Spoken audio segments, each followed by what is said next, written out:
Point besoin d'exprimer ma joie et mon profond sentiment de responsabilité de vous voir aujourd'hui à l'occasion de l'ouverture de l'atelier de la filière d'enseignement technologique. Ces minutes éternelles marquent une étape significative dans notre engagement à promouvoir une éducation de qualité adaptée aux besoins de notre société en pleine mutation. Cette nouvelle filière, prévue dans la réforme Bernard et réitérée dans les documents de la Commission pour la réforme du secondaire et d'orientation du secondaire, va jouer un rôle crucial dans la démocratisation de l'offre de formation de nos jeunes. Elle leur offre non seulement des compétences pratiques, mais aussi une compréhension approfondie des enjeux techniques, technologiques qui façonnent notre monde. Dans un contexte où l'innovation et la technologie sont au cœur de la croissance économique, il est impératif que nos jeunes soient préparés à relever les défis de demain. Cet atelier est une occasion unique d'explorer les différentes facettes de l'enseignement technologique.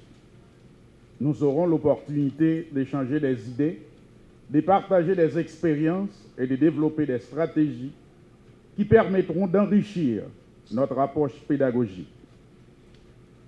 Je tiens à remercier tous ceux qui ont contribué à l'organisation de cet événement, notamment l'UNESCO et le Fonds des Nations Unies pour la population, ainsi que les intervenants et éventuels partenaires qui nous rejoindront immanquablement et partageront opportunément leur expertise avec nous. Notre attente démesurée de vous voir participer activement aux discussions et aux activités prévues est une garantie assurée. Votre engagement manifeste est aussi essentiel pour faire de cet atelier un succès et pour implanter résolument notre filière d'enseignement technologique. Ensemble, nous pouvons bâtir un avenir où nos élèves seront non seulement des consommateurs des technologies, mais aussi des créateurs et des innovateurs. En conclusion, il ne me reste qu'à souhaiter que cet atelier soit une source d'inspiration et de motivation pour chacun d'entre vous. Je me réjouis de votre présence à l'ouverture de cet important atelier d'élaboration du document d'orientation sur la filière technologique du niveau secondaire et tiens à féliciter le gouvernement de Haïti, en collaboration avec l'UNESCO et l'UNFPA, pour sa haute implication pour son organisation. Cet atelier cadre bel et bien avec le mandat de l'UNFPA à Haïti. En effet, le programme pays 2023-2027 de l'UNFPA à Haïti s'articule autour de 4 produits. D'abord, la protection sociale, y compris les services essentiels de santé reproductive, planification familiale et violences basées sur le genre, adolescents et jeunes et autonomie corporelle, préparation aux situations d'urgence et réponse humanitaire, données et dynamique de la population. En 2023, avec l'aide des partenaires de l'UNFPA, le ministère de l'Éducation nationale a accepté de travailler sur l'intégration de l'éducation sexuelle complète dans le programme scolaire, objet de notre atelier. C'est en grande partie le résultat du plaidoyer de l'UNFPA et de l'UNESCO pour convaincre le gouvernement de la nécessité d'introduire un module de l'éducation sexuelle complète dans le curriculum scolaire.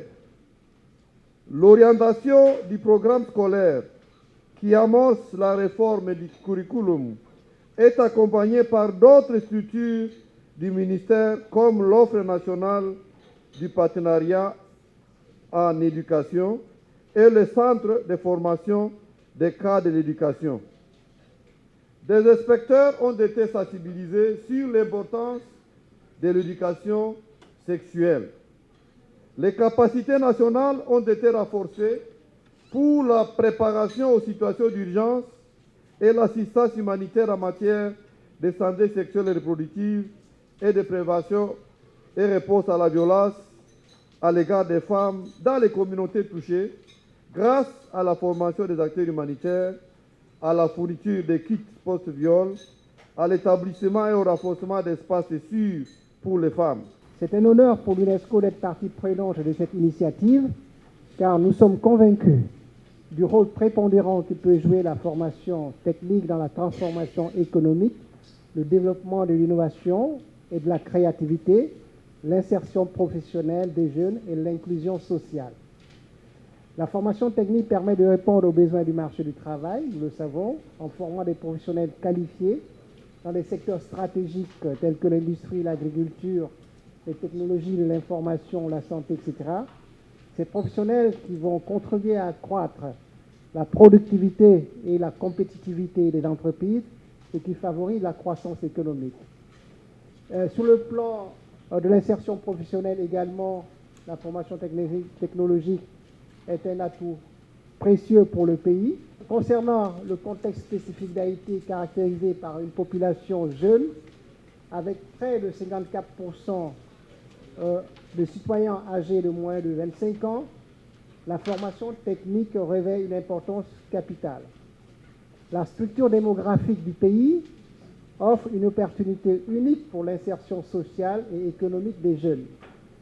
Pour maximiser donc ce potentiel, il est crucial d'assurer une éducation de qualité à la population des jeunes désireux de se former.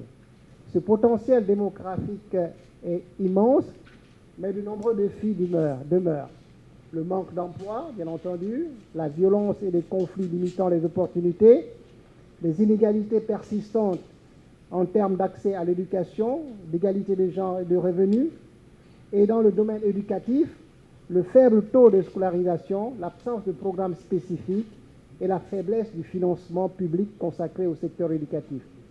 L'atelier sera l'occasion de consulter de nombreux acteurs d'horizons divers, le secteur public, le secteur privé, les universitaires, la société civile et les partenaires techniques et financiers pour ensemble réfléchir sur les formations les mieux adaptées pour accompagner les jeunes de 15 à 19 ans, les opportunités de reconversion et d'insertion professionnelle, les réformes nécessaires pour aligner l'éducation aux besoins du marché du travail et au profit des jeunes. Donc s'il semble important d'apprendre des expériences locales et internationales pour améliorer la qualité de l'enseignement technologique, il est aussi important d'aligner les programmes qui sortiront de cette consultation sur les standards internationaux tout en veillant aux besoins et au contexte spécifique du pays.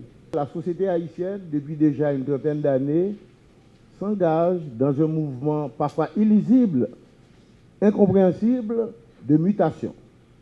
Et avec elle, l'école. L'école haïtienne n'est plus ce qu'elle fut il y a 50 ans. N'est plus ce qu'elle fut du temps où moi-même j'étais élève. Parce que à cette époque-là, dans la société haïtienne, il y avait 4 métiers porteurs. Il y avait le droit, le sciences juridiques, la médecine, l'agronomie et le génie. Et chacun de nous, pour ceux-là qui ont plus de 50 ans, ici de ceux-là, et voyait l'une de ces filières. Donc la rénovation du secondaire, ce n'est pas la réforme, c'est la rénovation, c'est-à-dire l'actualisation des programmes du secondaire pour les adapter à la réalité qui nous environne, la Caraïbe et l'Amérique latine, et par extension le monde. D'une part, et d'autre part, la rénovation du secondaire cherchait à adresser le problème de l'insertion des jeunes. Dans une étude publiée par le ministère de la Jeunesse et des Sports et de l'Action civique en 1998, il a été clairement démontré que, à l'époque, en termes de démographique, parce que notre ami Silla vient d'évoquer le poids démographique de la jeunesse, qui est un bonus un bonus démographique, il a été démontré que la société haïtienne d'alors, avec 46% des jeunes âgés entre 15 et 30 ans, 22% âgés de 0-15 ans. Quand on additionne ces deux tranches d'âge, on voit que Haïti est un pays jeune. Mais une jeunesse désorientée, une jeunesse qui n'est pas organisée politiquement, une jeunesse surtout qui est appauvrie, qui est déboussolée, qui est en situation de désarroi. Donc la rénovation du secondaire cherchait à adresser le problème de l'insertion socio-professionnelle des jeunes. Donc, c'est l'adéquation entre la formation et le marché de l'emploi. À la vérité, Haïti n'est pas une société où l'emploi est garanti. L'État n'emploie que 110 000 personnes et le secteur privé environ 60 à 50 000. Donc il y a les formels, il y a les autres activités et les emplois précaires. Ce qui fait que l'école se trouve dans l'obligation d'adresser ce problème. Quelle formation pour quelle jeunesse, pour quel pays, au service de quel développement? Une façon pour vous dire que la rénovation du secondaire, dont le directeur de l'enseignement secondaire l'a évoqué, la filière d'enseignement général adressait d'autres problématiques, comme quoi les talents que nous avons dans les écoles, mais n'adressait pas encore le problème de l'intégration des jeunes. Il est vrai, une filière d'enseignement technologique tournée vers l'innovation, c'est une filière qui, normalement, devrait préparer les jeunes à s'insérer dans le marché du travail.